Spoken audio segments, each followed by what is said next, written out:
उद्देश असा आहे की काल माननीय उपमुख्यमंत्री अजितदादा पवार आणि पालकमंत्री धनंजयजी मुंडे यांनी खूप मोठी इथं सभा घेतली।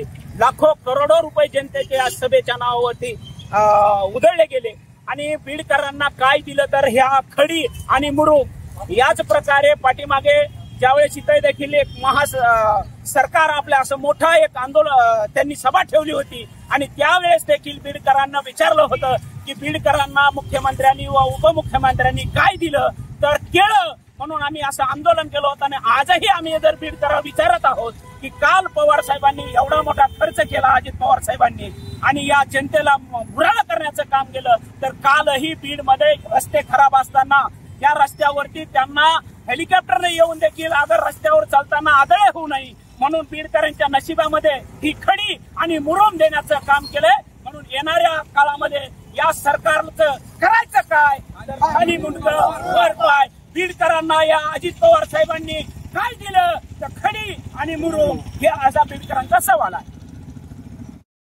अजित पवार दादा उपमुख्यमंत्री महाराष्ट्र व बीड जिल्ह्याचे पालकमंत्री धनंजयजी मुंडे साहेब यांनी मोठी सभा घेतली आणि या बीड मध्ये बीडकरांना काय दिलं, मुरुम आणि खडी।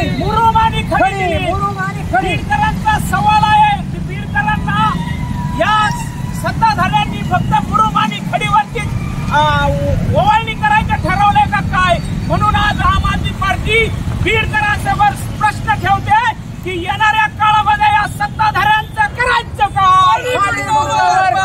बीडकरांनी यावर्षी या सत्ताधाऱ्यांना करायचं काय। काल अजित पवार माननीय उपमुख्यमंत्री बीड मध्ये आले, त्यांनी बीडकरांना काय दिलं, अरे बीडकरांना पालकमंत्र्यांनी काय दिलं, अरे बीडकराला सरकारनं काय दिलं। मंत्री बीड मध्ये आले होते, त्यांनी बीडकरांना काय दिलं, अरे काल अजितदादा बीड मध्ये आले होते, त्यांनी बीडकरांना काय दिलं,